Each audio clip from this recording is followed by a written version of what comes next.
to finish off this risk assessment then, we got up to the point where we've got our risk rating sorted out. So we had a risk rating of 6.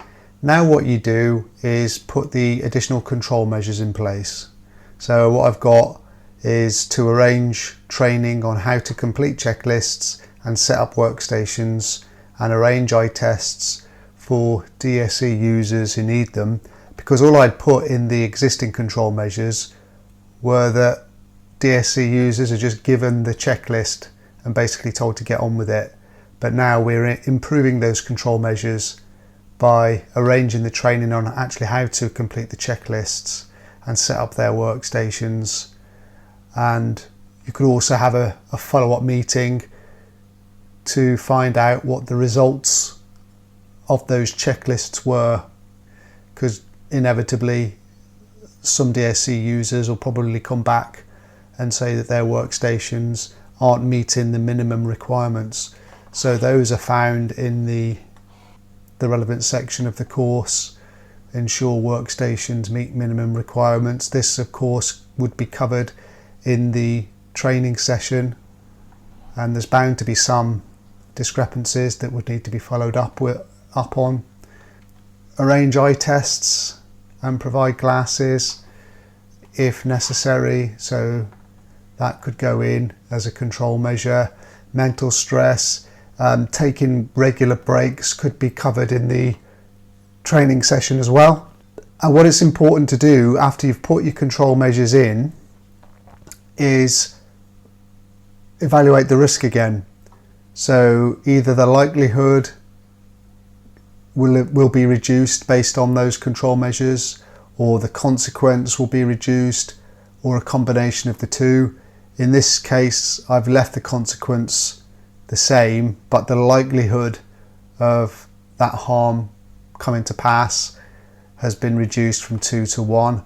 So when you're putting your risk assessment together, make sure that the numbers are obviously calculated correctly. I know it sounds daft and you'd think, more, how hard can it be? But we do get risk assessments coming back to us and the basic multiplication hasn't been done correctly.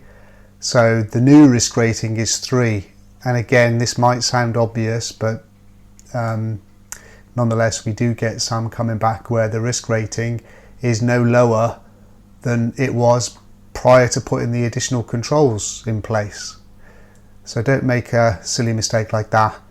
And then what you do is basically make sure that somebody is given the responsibility to complete the action, to put the additional control in place. In this case, I've put myself, Adam Harries, line manager, and when. So what would be a reasonable time frame to set up a meeting and get everyone trained, depending on rotas and that kind of thing?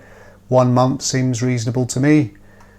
When it comes to arranging eye tests, because we're dealing with probably people arranging opticians appointments and that kind of thing, and there's an external party involved, I've given it a little bit longer, sort of 3 months. Again, make sure that your timescales are reasonable, depending on what the additional control is. Make sure that you've got someone responsible for each additional control measure.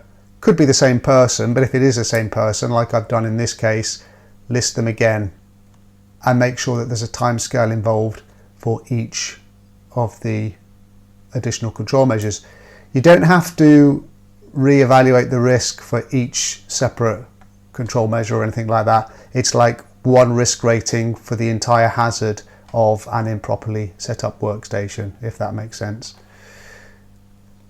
Then you do the same for each. I'm not going to go through each of the 4 hazards, but make sure you have got the same sort of thing going on in each of the 4 rows. And then at the end, review date. Usually it's about a year from when the risk assessment is completed. Signature. Obviously put your signature in. Training provider name is Stockwell Safety, or whoever if you're not with Stockwell Safety for the training course, and then that's it. You shouldn't have any problems getting the risk assessment passed. Just make sure that there are no empty boxes, or you haven't made any silly mistakes like only covering 2 hazards where the assessment clearly asks and expects you to provide 4 hazards. Things like that are usually the reason why people fail on their first attempt at the IOSH Managing Safely assessment.